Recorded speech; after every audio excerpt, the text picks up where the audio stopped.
dans les postes critiques liés à la santé et sécurité au travail, là, 1 travailleur sur 5 qui avait utilisé des substances moins de 2 heures avant ou pendant son quart de travail. L'enjeu là-dedans, c'est que les gens, ils en parlent pas. T'sais, ils le font, puis ils gardent ça secret. Fait que c'est ça qui fait que c'est important de s'en préoccuper, là.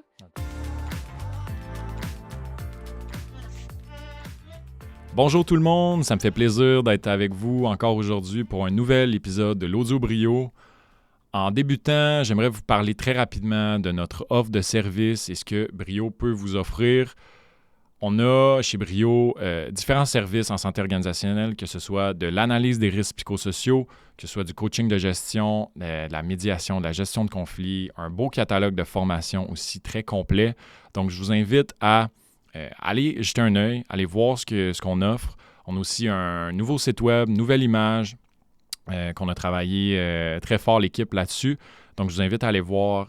Également, si vous aimez ce qu'on fait, si vous aimez le contenu qu'on produit, vous pouvez partager, nous laisser un j'aime, commenter et tout. Ça nous aide à pouvoir poursuivre ce projet-là. Et on a des très bons commentaires, que ce soit de nos clients et des non-clients sur ce qu'on fait en termes de balado. Donc, on vous propose encore des sujets super intéressants, super actuels en lien avec la santé et le mieux-être au travail. Donc, sur ce, je vous laisse avec mon prochain invité. Une très belle journée. Donc, bonjour Christina. Allô? Je suis vraiment content que tu sois avec nous aujourd'hui. Plaisir. Je pense que je pourrais te présenter, mais on se connaît pas encore tant que ça. Fait que je pense que je te laisserai te présenter parce que tu vas être meilleur que moi pour le faire, tout simplement. Fait qu'on part ça comme ça. C'est bon. Je m'appelle Christina Blier. Je suis travailleuse sociale de formation. Je suis directrice adjointe de la Relance Nicolas Bécancour, qui est un organisme en prévention des dépendances situé à Bécancour. Puis, ton rôle à la Relance et pour le PADE, parce qu'on est un peu là pour ça aujourd'hui, puis pour mettre les gens en contexte. En fait, on est un programme d'aide aux employés, comme les gens doivent le savoir, mais il y a un nouveau programme qui existe, ou du moins c'est très récent, qui est le PADE, et donc qui est un programme d'aide aux dépendances en entreprise, ce qui est assez récent. C'est quoi ton rôle dans autant l'organisation de la relance pour que les gens puissent faire la nuance entre les deux, pour la relance et pour le PADE, qui est comme une entité un petit peu à part? Oui. Le PADE, qui est le programme d'aide aux dépendances en entreprise, c'est un volet de service. Fait que nous, la Relance, on est un organisme communautaire. On a une mission qui est vraiment 0-100 ans. Donc, on fait de la prévention chez tous les groupes d'âge. Fait que moi, comme directrice adjointe, je supervise un petit peu, en collaboration avec la directrice générale, là, toutes les opérations de la Relance, tous les programmes qu'on déploie. Fait qu'on est présent dès la 4e année du primaire avec des ateliers de sensibilisation. On est dans les écoles secondaires aussi avec les 12-17 ans pour faire de la sensibilisation, du repérage, de l'intervention précoce, référer les jeunes aussi vers le bon service pour les aider à pas raconter leur histoire 4 fois. Tu sais, quand ils s'adressent à un intervenant, on veut qu'ils soient orientés vers le bon niveau de service. Puis, on a aussi un volet 18-24 ans qui est auprès des jeunes adultes dans les milieux de formation postsecondaire. Fait que les écoles, centres d'éducation des adultes, écoles professionnelles, cégep, université, tout ça, c'est pour Mauricie Centre du Québec. Puis, pour le programme d'aide aux dépendances en entreprise, c'est comme un autre volet de service. Le programme, il existe depuis 10 ans, mais la nuance, c'est que l'an dernier, on a reçu une subvention du programme sur l'usage de substances et les dépendances qui nous permet là, de le déployer à plus grande échelle puis de mettre les bouchées doubles pour le faire connaître, le faire implanter, parce que ça fait 10 ans qu'il est implanté là, dans Bécancour, Nicolas Yamaska, dans le fond. Puis on va y revenir, c'est sûr et certain, plus tard. Là. C'était plus pour mettre en contexte. Parle-moi un peu de toi. Aujourd'hui, on va parler des dépendances en milieu de travail parce qu'on est plus spécialisé là-dessus. Puis je pense que c'est plus nouveau. Tu sais, ça fait longtemps qu'on parle des dépendances, prévention des dépendances en milieu scolaire. On en a parlé aussi avant d'enregistrer. Mais c'est ça. Aujourd'hui, c'est notre sujet. Parle-nous un petit peu de ton background. Pourquoi tu es là aujourd'hui finalement? Puis pourquoi tu viens nous parler des dépendances en milieu de travail? D'où ça vient, cet intérêt-là pour toi là, de travailler dans ce domaine-là?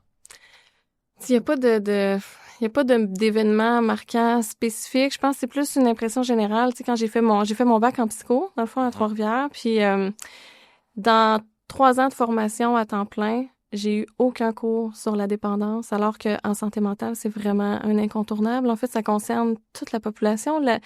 Si on extrapole à l'usage de substances, ça peut concerner tout le monde.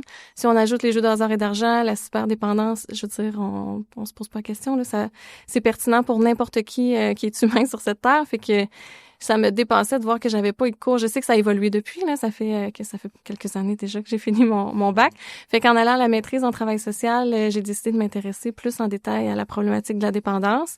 Moi, je m'intéressais à la concomitance entre la dépendance puis les troubles du comportement alimentaire. Fait que là, j'ai comme pris un petit aparté, mais je suis revenue à la dépendance. Fait que je m'intéressais beaucoup à la prévention, comment renforcer les compétences chez les jeunes pour éviter qu'ils développent une dépendance, parce que ça reste que entre utiliser des substances puis devenir dépendant, il n'y a pas nécessairement toujours une grosse différence. Là, c'est une question de stratégie d'adaptation, c'est capacité à gérer son stress, à composer avec les émotions, tolérer l'inconfort. Je veux dire, il faut penser aussi en amont. Fait que je pense que c'est ça. Je pense que c'est devant le manque de formation qu'il y avait en lien avec les dépendances, j'ai voulu m'intéresser plus en détail par rapport à ce sujet-là. Puis ça m'a amené de fil en aiguille dans des organismes communautaires en prévention, dans le secteur de la recherche. Sinon, j'ai travaillé pour une association québécoise aussi qui représente les organismes communautaires en dépendance. Mm-hmm. Puis là, depuis le début de l'année, je suis de retour à la relance, qui avait été mon premier employeur quand j'ai fini mon bac.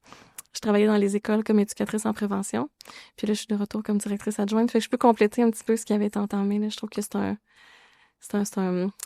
un full circle, comment on dit en français? Ouais, un tour de... je sais pas. Full circle, ça... Je suis désolée, j'aurais aimé mettre le terme français, mais c'est ça. OK, super. Je pense que c'est une bonne introduction, puis ça explique aussi pourquoi c'est ça, pourquoi on est là aujourd'hui.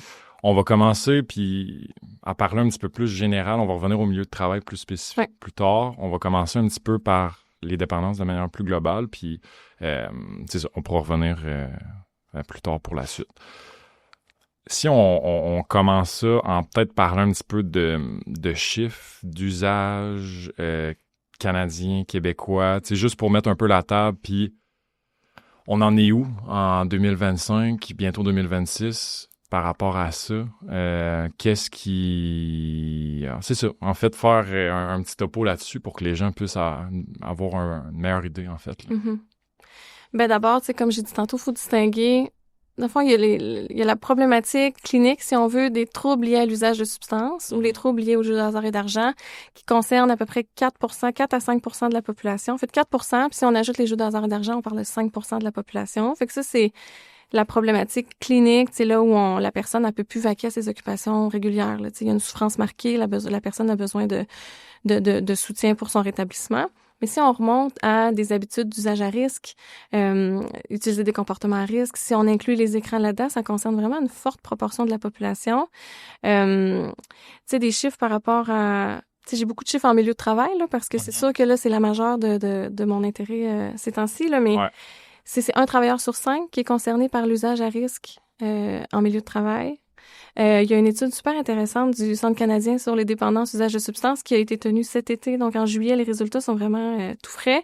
Puis, c'était 20 fait qu'un travailleur sur 5 qui avait utilisé dans les postes critiques liés à la santé et sécurité au travail, là, un travailleur sur 5 qui avait utilisé des substances moins de 2 heures avant ou pendant son quart de travail. Puis, c'est l'enjeu là-dedans, c'est que les gens, ils en parlent pas. Tu sais, ils le font, puis ils gardent ce secret. Fait que c'est ça qui fait que c'est important de s'en préoccuper, là. Absolument. Sinon, mais tu sais, pour l'usage à risque, on parle d'à peu près 9 de la population qui a des comportements d'usage à risque. Fait que... quand même. C'est quand même beaucoup. Ouais. Tu prends la population générale, tu dis c'est une personne sur 10 quand même. Là. Fait que si la réalité est vraie dans les milieux de travail aussi, si c'est dans la population générale. Ça varie selon les types de substances. Parce que, tu sais, on fait souvent la distinction alcool et drogue, mais l'alcool, c'est une drogue, là. Faut, tu sais, c'est pas... c'est une substance psychoactive comme les autres, là. C'est pour ça qu'à la relance, on va vraiment les mettre dans le même panier, là. Fait que si on parle d'alcool, ben on parle d'une proportion de la population qui consomme. Je vais parler de la société plus nord-américaine. L'alcool est comme plus banalisé, ou du moins très banalisé depuis longtemps par rapport aux autres substances. Il y a aussi le cannabis qui vient de rentrer un peu dans un peu, pas la même idée que l'alcool, mais on connaît bien la SQDC ici au Québec, là, puis qui est comme une boutique, en fait, où tu peux te procurer du cannabis. Un peu, c'est un petit peu moins axé promotion que la SAQ, on s'entend, là? On est moins dans... Ouais, c'est ça. Comme message par rapport au cannabis. Plus dans la prévention que la SAQ veut l'être, par exemple. Là. Exact. Mais je pense que c'est très bien de rappeler que l'alcool est une drogue, parce qu'on l'oublie souvent. On l'oublie, puis tu sais, on est... C'est ancré dans la dans la culture. C'est dans la culture, c'est correct aussi, tu sais, je veux dire, je pense aux Européens, tu sais, ça fait partie. C'est tout le temps de rester conscient par rapport à ses habitudes, tu sais. Puis à la relance, on le dit souvent, on n'est pas là pour démoniser les substances ou être coercitif. Au contraire, tu sais, on veut en parler le plus possible pour que les gens ils fassent juste des choix éclairés, là. Ça se peut que ça fasse partie de ta vie de consommer, mais quel choix tu fais, tu sais, avant de consommer? Est-ce que ça t'apporte du positif? Y a-tu quelques changements que tu peux faire dans tes habitudes pour que t'en retires les bénéfices sans en vivre les conséquences? Tu sais, c'est tout le temps d'avoir une prise de conscience par rapport à ses habitudes. Absolument, absolument. Puis, les nouvelles dépendances, tu vas me dire, il n'y a pas de nouvelles dépendances parce que ça existe depuis longtemps, mais tu sais, les écrans, je pense que, le vapotage, les écrans, qui sont plus restés, qui sont plus nouveaux quand même, là, veux pas, mais les écrans qu'on parle de plus en plus, je pense, puis qu'il doit y avoir de plus en plus de recherches et de constats par rapport à cette dépendance-là, qui est le téléphone, les jeux vidéo et tout. Ouais. C'est un univers en soi, là. Tu sais, là, on est plus dans des dépendances comportementales. Même les gens pourraient se dire, mais s'il n'y a pas d'effet psychoactif, pourquoi ça peut rendre dépendant? Tu sais, ça me fait penser à mon passé en trouble du comportement alimentaire, là. C'est un peu la même mécanique, tu sais. Je sais pas où je m'en allais avec ça, mais tu sais, les écrans, on ouvre tout un autre univers parce qu'il y a... Dans les écrans, tu sais, il y a la tolérance à l'ennui. Comment j'occupe mon quotidien? Quelle place ça prend? Il y a aussi le fait que c'est conçu pour nous garder devant l'écran. Si on pense aux réseaux sociaux, tu sais, je veux dire, c'est évident. Les algorithmes sont réfléchis en fonction de... C'est un tunnel, tu sais, ça nous amène dans quelque chose qui nous plaît, qui nous amène du réconfort. Absolument. Physiologiquement, ça fait sécréter de la dopamine au même titre que la nourriture, les substances psychoactives. Ça façonne nos habitudes de vie aussi. On l'inclut dans notre routine, mais il y a aussi le fait que, tu sais, je pense aux applications de jeux qu'on peut télécharger. Elles sont conçues pour nous garder. Il y a des délais pour avoir la récompense. On est beaucoup dans la gamification. Fait que, tu sais, on ouvre, là, on en voit de plus en plus, là, clairement. Puis ce que je trouve intéressant aussi, c'est que dans les dernières années, à la relance, il y a beaucoup d'adultes qui viennent faire des demandes de services pour gérer leurs habitudes en lien avec les écrans. Parce qu'on a beaucoup identifié les jeunes, là, comme ça concerne vraiment tout le monde. Là. On a tous une prise de conscience à faire par rapport à ça. Puis c'est dur de pas être sujet à ça, là. Comme je disais, c'est vraiment conçu pour nous garder accrochés, tu sais. Ouais. À la différence de la télé conventionnelle où l'émission se termine, c'est juste les plateformes en continu. C'est conçu pour ça. Exact. C'est vraiment, je pense que c'est vraiment important puis de juste en être conscient. Oui. D'être conscient que c'est quelque chose, puis après ça, évidemment, mettre des actions en place, c'est sûr que c'est... Puis on te met à risque aussi avec les écrans. Tu sais, je pense à tenir son téléphone quand on est au volant. Je pense sur les milieux de travail, tu sais... avoir son téléphone sur soi, ça peut mettre la santé et sécurité à risque aussi, là. Fait que c'est pas à négliger, là. C'est clair. Puis il y a un point que je voulais parler, là. Justement, on parlait d'alcool un peu plus tôt, puis je trouvais ça quand même important d'en parler. Les jeunes, en tout cas, mon feeling personnel, puis là, je me base pas sur des études ou autres, mais j'ai l'impression qu'il y a moins de consommation d'alcool, du moins, où il y a une baisse de la consommation en général. Est-ce que je me trompe en disant ça, ou c'est quelque chose qui est étudié, puis qui est... Oui. Dans la dernière enquête, dans le fond, tous les 4 ans, il y a l'Institut de la statistique du Québec tient une large enquête là, avec des milliers de jeunes du secondaire, fait qu'ils sont capables de sortir des chiffres statistiquement significatifs. Fait que l'enquête québécoise sur la santé des jeunes du secondaire, la dernière était en 2020, si je me trompe pas. Puis, j'ai un blanc, c'est pas grave, mais aux 4 ans. Ouais. Puis, effectivement, la consommation est en diminution, mais les modes de consommation changent. Ouais. Fait que, tu sais, il y a des nouvelles substances qui font leur entrée. Mais oui, nous, on est super fiers de ça parce qu'on a... Les efforts de prévention, ça prend du temps avant de voir l'impact. Tu sais, nous, on déploie des programmes de prévention, comme je disais tantôt, de la 4e année du primaire jusqu'à 5e secondaire. Fait que, tu sais, pour que nos jeunes en voient les effets, il faut qu'ils fassent le parcours scolaire, tu sais, pour vraiment avoir eu l'ensemble du programme. Fait que nous, d'avoir l'enquête québécoise à tous les 4 ans comme ça, on est capable de voir quand même un effet intéressant, là, parce qu'on sait qu'ils ont eu plusieurs ateliers, ils en ont 2 par année. Ouais. Fait qu'on sait qu'ils ont eu plusieurs de nos visites. Mais oui. Puis en 2020-2019, le ministre Carman avait octroyé un financement significatif aux organismes communautaires partout à travers le Québec pour déployer des programmes de prévention dans toutes les écoles. Fait que, tu sais, on est vraiment, vraiment reconnaissant de ça parce que ça donne des moyens pour aller rejoindre les jeunes. Ils vont pas venir vers nous, là. C'est nous qui doivent aller vers eux puis C'est clair. en jaser. Tu tu sais, on va parler des milieux de travail plus tard, ben les jeunes à l'école sont nos futurs employés et donc... Ben oui. tu sais, fait Et que puis, ils ont c'est- aussi des emplois. Ben, À exactement. partir de 16 ans, là, ils sont dans les Exact. milieux de travail ou même avant, des fois, des emplois d'été. Absolument. Mais oui, oui, oui. Fait que c'est ça. Je pense que c'est très positif. Puis comme tu dis, tu sais, moi, j'ai connu, on dirait, le primaire, le secondaire, justement, du moins, j'étais pas là avant, mais il y avait quand même des actions, justement. Bon, je pense à Action Tox dans ma région, à Victoriaville, qui déployait des efforts, justement, en prévention. Puis, ben, en tout cas, ça fait quand même un petit bout là, que je suis plus au primaire secondaire. Puis je pense que, ben, si on voit des postes des postes de consommation, ben, ça veut dire que ça fonctionne puis que c'est mission accomplie. C'est sûr que ça sera jamais 100%, mais il y a quand même si on voit quelque chose de positif, c'est important aussi, là. Oui, effectivement.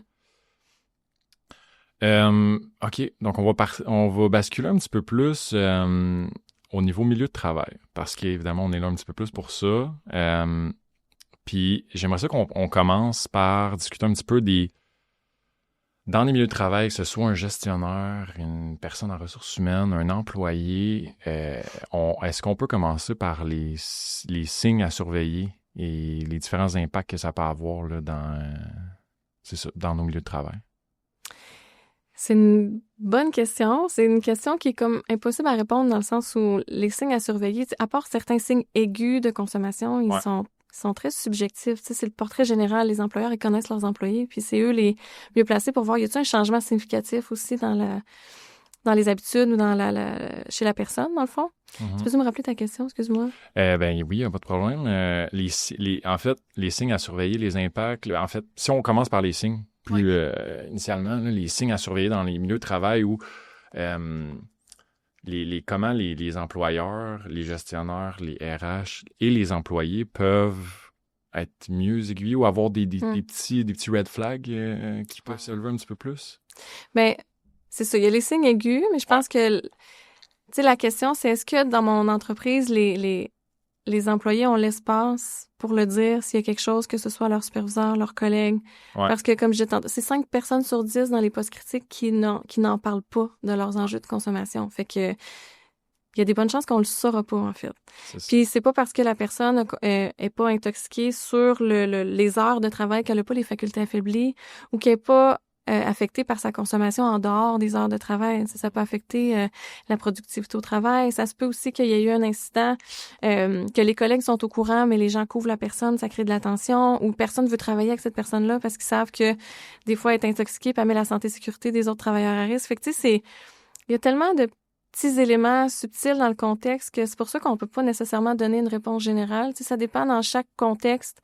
Est-ce que c'est un emploi dans le secteur industriel, dans le secteur de la construction? On est-tu en restauration? Puis ça fait partie de l'offre de service, tu sais, de prendre un verre avec les clients. Tu sais, il y a tellement de... il y a tellement de nuances selon nuances, tu sais, que...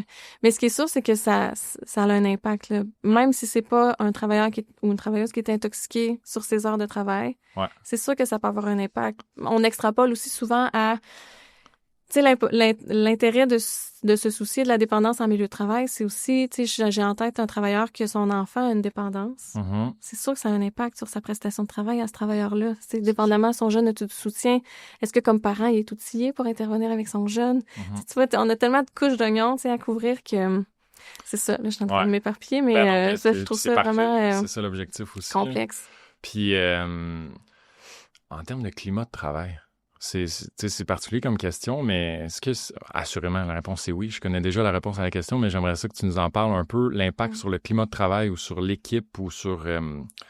c'est quoi le niveau d'impact que ça peut avoir finalement? Mais tu sais, à partir du moment où on est conscient qu'un collègue ou une collègue a une problématique d'usage à risque ou de dépendance, tu sais, déjà, ça ajoute une tension. Tu sais, on se préoccupe pour ce collègue-là, on sait pas où l'orienter. Ou la semaine dernière, on avait une formation avec des gestionnaires, on donnait une formation à des gestionnaires en ressources humaines, puis ils nous disaient « OK, c'est bien beau, j'ai pris conscience, il y a une problématique dans mon entreprise, mais je propose quoi? » Tu sais, parce que on sait pas nécessairement à quelle porte cogner. La personne, est-ce que c'est avoué, c'est pas avoué? Est-ce qu'on veut pas être discriminatoire non plus? Tu sais, on marche beaucoup sur des œufs par rapport à la dépendance. Fait que, c'est clair. Ouais. Puis c'est une question que j'aurais dû te poser au début, mais... Usage à risque versus dépendance. Peux-tu juste m'aiguiller là-dessus? Ben nous, on fait la nuance parce que Ben, premièrement, toutes les substances sont pertinentes. Là, quand on parle de dépendance, on met pas l'alcool dans une boîte puis le cannabis, les autres substances dans une autre boîte. Là. Toutes les substances sont pertinentes. L'usage à risque, ben, c'est un usage qui a des conséquences négatives sur que ce soit l'aspect physique, psychosocial de la personne. Fait que la personne, elle profite moins des bénéfices de la substance, puis elle vit des conséquences. La dépendance, ben pour nous, c'est vraiment le trouble lié à l'usage de substances. Fait que c'est une problématique qui peut être diagnostiquée par un professionnel de la santé. Là. OK. Bon, ça met bien la table. Fait que, tu sais, à partir du moment où la personne, elle consomme avant ou pendant sa prestation de travail, c'est certainement un usage à risque. Absolument, c'est clair. J'aime tout le temps ça qu'on reste dans le concret puis qu'on ait des petits exemples. Je trouve que ça met en lumière un peu plus. On est au bureau, peu importe où je suis dans une usine. Il y a un de mes collègues qui arrive clairement en état d'intoxication. C'est quoi un petit peu... là, tu vas me dire, il n'y a sûrement pas une façon de procéder, mais en gros, c'est quoi? Comment je réagis comme collègue, comme gestionnaire? Qu'est-ce que je peux faire, en fait? C'est quoi la bonne action, les bonnes actions à prendre? Ben, le mot d'ordre, mettons, c'est la sécurité de la personne. Ce qu'on dit souvent à nos gestionnaires qui nous appellent pour du soutien, c'est pas le moment, d'essayer de comprendre ou de faire d'expliquer, dans le fond, la politique sur les substances. Il faut être affirmatif, là, mais il faut s'assurer de la sécurité de la personne. Fait qu'à partir du moment où on sait que la personne, elle peut pas compléter son corps de travail, ben, c'est de s'assurer qu'elle rentre chez elle en toute sécurité, s'assurer qu'elle a ses clés de voiture sur elle, qu'elle part en taxi, ou qu'il y a quelqu'un qui vient la chercher, qu'elle sera pas toute seule à la maison, cette personne-là. S'il a l'air d'avoir une urgence, là, si la personne est incohérente, on sent qu'elle a besoin d'assistance médicale, même appeler l'ambulance, là, tu sais, s'appeler... mais, tu sais, je dis aussi que la personne parte avec ses clés, parce que c'est déjà arrivé aussi qu'on la retourne chez elle, puis elle se rend compte qu'elle a pas sa voiture, puis elle revient en taxi chercher sa voiture, tu sais, à notre insu. Mais c'est d'assurer sa sécurité, je pense. Il y a pas de... Comme tu dis, il y a plein de petits éléments subtils, là, tu sais, ça dépend de... Est-ce que l'entreprise est syndiquée? On est dans quel secteur de travail? Mais de façon générale, c'est d'assurer la sécurité de la personne. L'intervention, elle viendra après, quand la personne, elle sera... Puis en état d'intoxication, mais ouais. C'est clair. Puis jusqu'où va la responsabilité d'un gestionnaire, ou du moins d'un point de vue légal ou autre? Tu sais, puis t'as peut-être pas exactement la réponse, mais en tout cas, tu comprends un peu l'angle de ma question. Tu sais, c'est ça. Des fois, c'est dur en tant que gestionnaire ou en tant qu'organisation de savoir, tu sais, où la ligne ou comment on... Tu sais, mettons, il y a... Ben, légalement, il y a l'obligation d'accommodement. Fait que si là où la gestionnaire a conscience que son employé a une problématique de dépendance qui est appuyée par un biais médical, là où la gestionnaire a l'obligation d'offrir un accommodement dans les limites de ce qui est possible dans l'entreprise. Faut pas que ça nuise non plus à la saine gestion de l'entreprise. Ça, c'est une chose. Puis l'autre chose, c'est l'employeur doit offrir un traitement équitable à tous ses employés. Fait que si j'ai des exemples d'entreprises qui ont payé la thérapie, par exemple, une thérapie avec hébergement à l'employé, ben il faut quand même que l'entreprise s'assure que s'il y a 5-10 employés qui ont le même besoin, est-ce qu'elle va pouvoir y répondre de façon équitable. Fait que ça c'est deux balises comme légales qui sont, encore là, c'est du cas par cas, là, dans quelle mesure ça s'applique, puis jusqu'où la mesure d'accommodement va, là. Mais d'entrée de jeu, c'est sûr que l'employeur qui a conscience que son employé a une problématique de dépendance doit offrir une mesure d'accommodement. Ça peut être, par exemple, le PAD, c'est en soi une mesure d'accommodement, d'avoir une entente de service avec la relance, puis d'orienter la personne vers nos services, c'est une mesure d'accommodement. Sinon, ben, tu sais, comme offrir la thérapie, c'est une autre possibilité, mais encore là, il faut s'assurer qu'on peut être équitable avec tous les employés. Puis justement, je reviendrai un petit peu je prends la balle au bon, là, PAE, PADE, tu sais... complémentaires. On sait, on en a parlé aussi avant d'enregistrer. C'est deux ressources, je pense, qui sont super intéressantes et super complémentaires. Le PAD, en fait, là, c'est un programme que vous avez mis en place, vous avez, du moins, la relance a créé de toutes pièces. Si, par exemple, j'ai une entreprise à Montréal qui dit, je trouve ça super intéressant, mais c'est pas...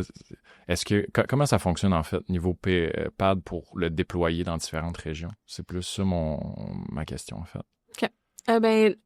Techniquement, la relance, nous, on l'offre en Mauricie, centre du Québec. Ouais. Donc, c'est nous, en fait, qui fait les ententes de service avec les entreprises. Mais on l'a conçu aussi pour permettre à d'autres organismes qui voudraient le déployer dans leur région de pouvoir le faire. Fait que, c'est comme là, en 2025-2026, on a 7 régions qui offrent, qui ont acheté le programme puis qui l'offrent à leur tour dans leur région. Montréal, on n'a pas d'organisme encore, mais tu sais, le programme PAD, c'est vraiment la relance qui l'a conçu. Puis s'il y a un organisme intéressé dans la région de Montréal, nous, tout ce qu'on veut, c'est que ça fasse des petits, puis on n'a pas d'intérêt pécunier, tu sais, on est une OBNL, fait que si une organisation qui est intéressée à le déployer, ben on va la former puis on va l'accompagner à le faire, là, parce que... Puis tu sais, on se connaît parce qu'on travaille chez certains clients ensemble.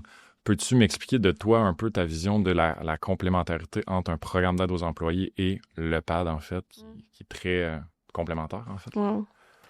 Ben la dépendance, c'est dans l'imaginaire collectif, on le voit beaucoup comme un comportement. Si la personne, elle consomme, nous, on le voit vraiment comme un symptôme. Fait que la santé bien-être au travail, c'est primordial si on veut prévenir les dépendances chez nos employés. Fait que le fait d'avoir un PAE, ben c'est un filet de sécurité qu'on offre à nos employés. S'il y a une problématique, si vous sentez que l'équilibre est moins là, ben ils peuvent appeler au programme d'aide aux employés. Nous, on est une expertise en dépendance. Fait que c'est tout ce qui est... Des fois, puis je l'ai dit tantôt, là, dans mon programme de formation, il n'y avait pas de cours. Il y en a encore pas assez dans les programmes de formation. Fait que les professionnels en santé psychosociale, ils sont moins à l'aise souvent aussi de parler dépendance. Absolument. Il y a tellement de petits éléments aussi à considérer. Tu sais, il y a le risque de sevrage. Il y a toutes sortes de petits trucs avec lesquels les gens sont moins à l'aise. Fait que nous, on a vraiment l'expertise en dépendance. Fait que c'est comme un filet de sécurité supplémentaire. Nous, on le voit comme ça. Puis on se référence aussi des gens régulièrement, là. C'est un travail d'équipe, là, à 100%. Ouais. OK. Si on parle un petit peu plus, puis le PAE, tu sais, on s'inscrit, oui, dans intervenir avec les employés qui sont en détresse ou qui ont des besoins X, mais on s'inscrit aussi dans une culture de prévention, ce qui est le cas aussi du PAD, vraiment beaucoup. Définitivement. Puis de déstigmatisation, c'est un mot difficile, en lien avec ça. Fait que comment... Puis j'en ai parlé un petit peu plus tôt, tu sais, dans les écoles, ça a été beaucoup ça, la prévention, pour finalement avoir des résultats. Comment transposer un peu le super travail qui a été fait dans les écoles dans les milieux de travail? C'est quoi un peu ta vision de ça? C'est un peu la même mécanique, dans le fond. C'est la même approche, là, tu sais. Quand on arrive dans un milieu de travail puis qu'on implante le PAN, puis c'est ça la nuance aussi, c'est que le PAN, ça peut pas être juste on fait de l'intervention avec vos travailleurs. Tu sais, quand on a une entente de service avec l'entreprise, on forme les gestionnaires, on fait de la sensibilisation et on intervient avec les travailleurs-travailleuses puis leurs familles. Mais c'est indissociable, tu sais, c'est vraiment une approche globale. Puis c'est ça qu'on a martelé aussi auprès des jeunes secondaires parce que, si je donne un exemple, au secondaire, se présenter dans une classe, puis donner un atelier, parler de substance, parler de dépendance, parler de gestion des émotions, peu importe, puis ne pas donner un intervenant disponible pour répondre aux questions des élèves qui sont préoccupés ou pour qui ça soulève quelque chose, c'est irresponsable. C'est pas correct de faire ça parce que à partir du moment où on ouvre le dialogue, on envoie le message que s'il y a quelque chose, on est ouvert, parlez-nous-en. Fait que c'est clair. Dans le PAN, c'est la même approche. Fait que quand on arrive dans une entreprise, ce qu'on souhaite, c'est que, premièrement, c'est de parler de dépendance, de parler d'usage de substances, pas de normaliser, mais de démontrer aussi aux employés que c'est une réalité qui existe, là. Si tu fais l'usage de substances ou tu es préoccupé par cette réalité-là dans ton milieu de travail, t'es pas seul. Tu sais, je le disais tantôt, il y a jusqu'à 20% dans le secteur d'activité des travailleurs qui sont concernés par l'usage de substances à risque. Fait que ça, c'est d'en parler ouvertement. Ça, souvent, ça fait augmenter...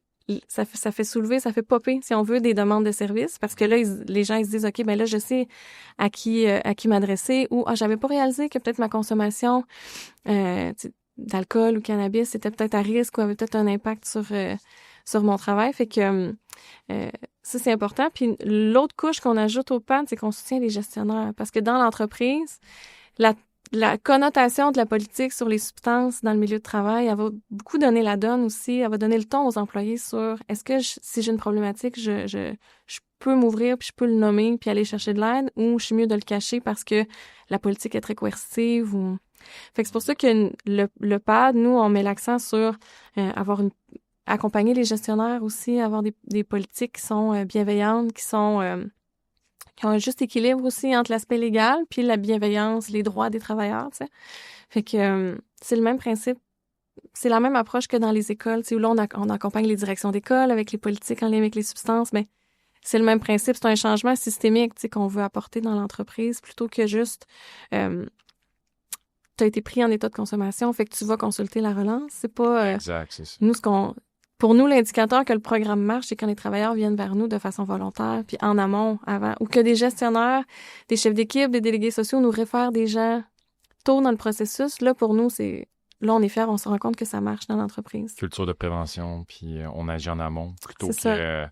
Quand on entend de dernière chance, c'est que là, l'employeur dit, là, c'est la condition, s'il faut que tu restes, ça en fait partie aussi, là, c'est une réalité, mais on a vraiment une approche de prévention, tu sais, d'intervenir en amont le plus tôt possible. De se questionner même juste pour évaluer ses habitudes, même si, tu sais, nous, on a souvent des gens qui viennent, je veux juste faire le point, tu sais, je suis correct, puis qui n'ont pas d'intention de changer, mais qui veulent juste, comme, prendre conscience de leurs habitudes, c'est correct aussi. Là. Ben c'est parfait, puis ça me fait penser beaucoup au PAE. Avec le PAE, on essaie d'instaurer beaucoup cette culture-là, de dire... Vous avez des ordres disponibles avec un conseiller financier, avec une nutritionniste, avec un psychoéducateur, avec peu importe l'expert, en fait, dans un domaine, mais utilisez-les, puis agissez en prévention. Vous n'avez pas besoin d'être rendu en burn-out puis être en petite boule à terre pour aller consulter un professionnel. Tu sais, ça peut se faire quand vous voyez des petits signes précurseurs, mais tout ça passe par la prévention, par l'éducation, par marteler le message aussi aux employés, tu sais, puis se faire répéter certaines choses que, oui, on sait déjà, mais des fois, ça fait du bien aussi de se faire répéter. Là. Absolument. Je reviens un petit peu à ce qu'on discutait, là, mais le tabou, encore, puis ça me fait penser aussi à... Tu sais, je pense que la consultation en santé psychologique, on a fait un très beau travail dans les dernières années, puis nous, on le voit aussi que c'est de plus en plus, en tout cas de moins en moins tabou. On en est où par rapport à la dépendance? Tu sais, nous, on est moins connectés peut-être à cet angle-là spécifiquement, mais on est où par rapport à ça? Puis comment on brise ces tabous-là dans les milieux de travail, dans la société en général, tu sais?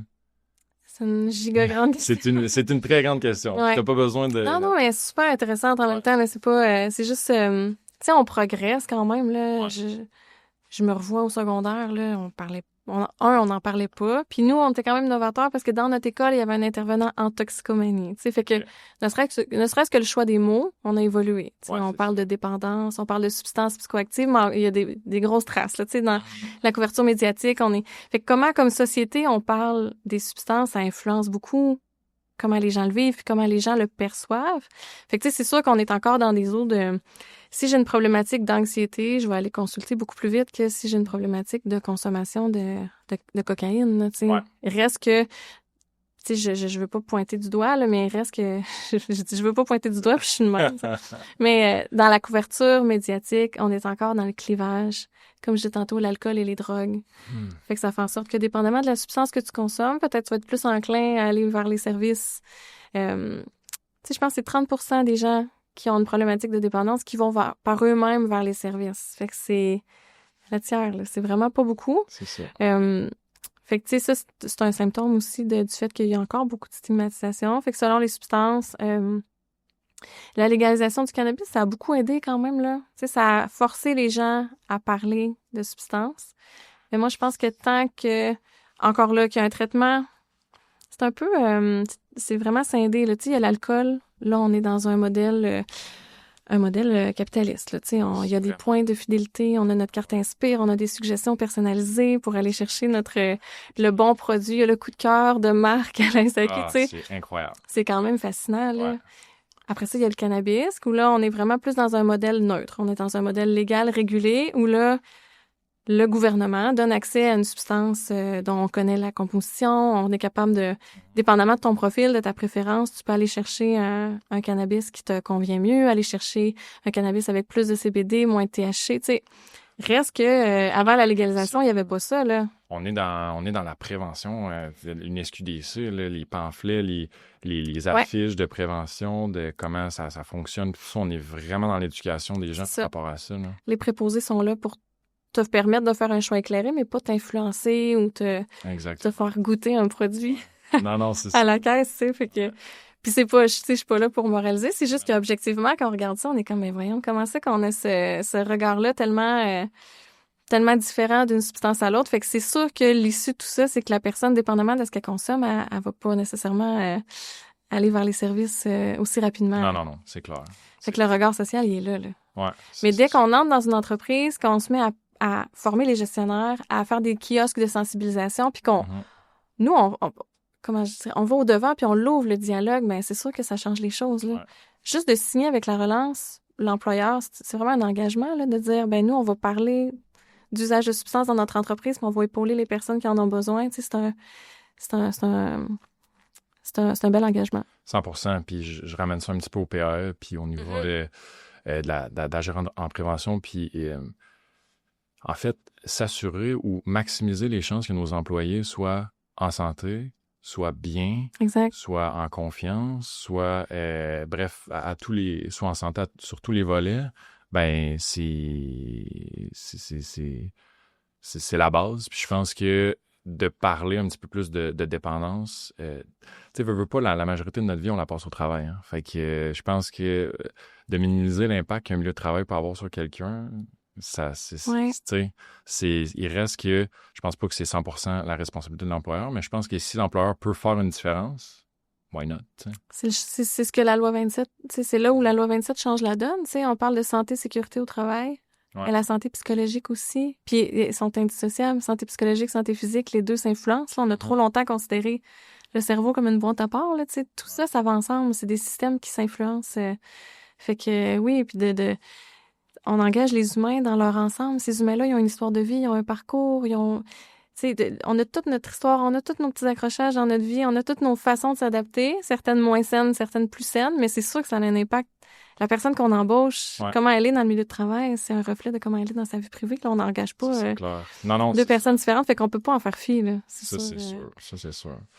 On a quand même fait un bon tour. C'est sûr qu'écoute, je pense que c'est un sujet qu'on aurait pu parler vraiment plus longuement. On veut garder ça quand même assez court. Qu'est-ce que tu dirais, ou ce serait quoi, s'il y a une chose à retenir de notre entretien d'aujourd'hui, ce serait quoi que tu aurais à dire aux gens qui nous écoutent aujourd'hui? Ce serait quoi un peu ton message clé, ou ça peut être plusieurs aussi, là, ça n'a pas juste besoin d'être une chose, mais ce serait quoi? C'est ça. Comment tu voudrais clôturer ça? Puis on sait qu'on ne se rappelle pas, que ce soit dans une conversation, une conférence, peu importe ce qu'on écoute, c'est quoi, ça serait quoi pour toi? Je pense que c'est que l'usage de substances, ça concerne toutes les entreprises. Dès qu'on emploie des humains, il faut s'intéresser à leurs habitudes de consommation. Puis on a parlé de consommation, on n'a pas parlé de jeux d'hasard d'argent, mais ça fait aussi partie des écrans. T'sais, dès qu'on engage des humains, il faut s'intéresser à leur stratégie d'adaptation, dont l'usage de substances, puis les jeux d'hasard, la cyberdépendance et compagnie. Fait que ça concerne toutes les entreprises. C'est clair. Puis je propose aux gens qui nous écoutent d'aller aussi sur votre site, larelance.net. Vous avez des ressources, vous avez différentes choses en fait qui sont disponibles. Je vous invite aussi, si vous êtes une entreprise, à vous informer sur le PAD, qui est aussi, il y a un site internet qui peut être accessible via votre site de la relance. C'est quoi la trajectoire pour ça? Oui, les deux sont reliés ensemble, mais sinon, le site exclusif pour le programme d'aide aux dépendances, c'est lepad.com, donc lepade.com. Là, il y a vraiment toute l'information sur le PAD, la tarification, la composition du programme, etc. Il y a même un fascicule à télécharger si vous voulez en parler en conseil d'administration ou en comité de direction. Excellent. Fait qu'on aborde la discussion, on en parle. Ouais. C'est comme ça, je pense qu'on va avancer dans la bonne direction. Ouais. Puis, merci beaucoup de t'être déplacé. Merci pour ton temps. Peut-être c'est une première. On pourra aller plus loin dans certains sujets là, dans votre expertise. Donc, merci à tout le monde aussi d'avoir été là. Merci pour votre temps. Puis, on se retrouve dans un prochain épisode.